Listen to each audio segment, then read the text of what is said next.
I want to talk about how to effectively storytell in content. Storytelling can literally be the key to actually getting your point across to the other side in a way that they can remember, recall, and that they'll actually think of you because of your story. A lot of people talk about why you should do something or what you should do. It's kind of less about how you should do it because the tactical stuff is very interchangeable. There's a lot of factors, or they just don't want to talk about it because they want to talk about why or what. I want to explain exactly how do you storytell in content so that your content actually gets across. When I was up on stage and I gave my speech to several hundreds of super successful agents, I had to figure out a way for them to relate and connect so that they would remember, call, relate to what I was giving, because everyone knows that teacher that they go up there, they go preach, they tell you all this good stuff, all this tactical stuff, but you don't remember it. I talked about one of the hardest things that I could talk about for me, and it was recent. It was my grandfather's death.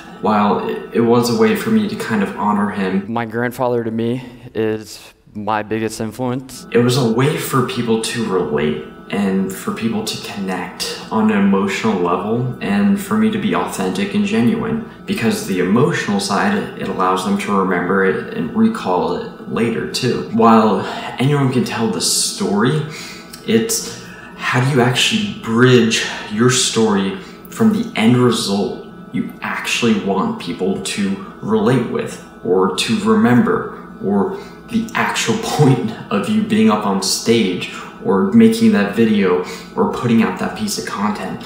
And that's the missing piece. When you go into a story, and I think there's a good book, Stories That Stick, but you can also look up people like Lisa Nichols, Eric Admedes, Tom Bilyeu, even Kobe Bryant was a huge avid storyteller. There's three parts. You have the old normal, then you have the explosion or the transformation, and then you have the new normal. You have a lot of factors that allow for people to connect and to people understand and to make it very specific and detailed so they can remember it, such as specific moments, a specific character, specific details, specific emotions, all that stuff. So you have all those pieces, but then what really matters is the bridge. I could have had all these people up on stage go through this emotional journey with me, and if I didn't connect it, bridge the gap between what I was talking about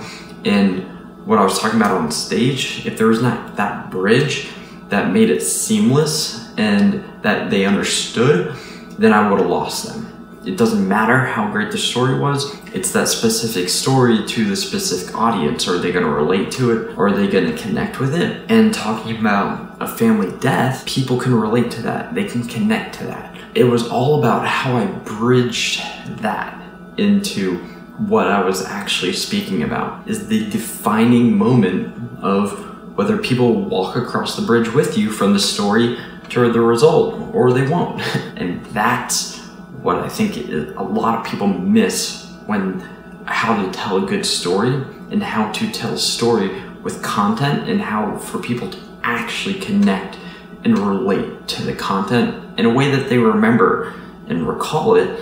Because again, no one likes teachers who just preach at you. Think of that bridge as the connecting piece from your story and the end result you want for people to remember. So hope that was helpful. If you have any questions on storytelling or anything at all, just let me know in the comments, and I hope this helped.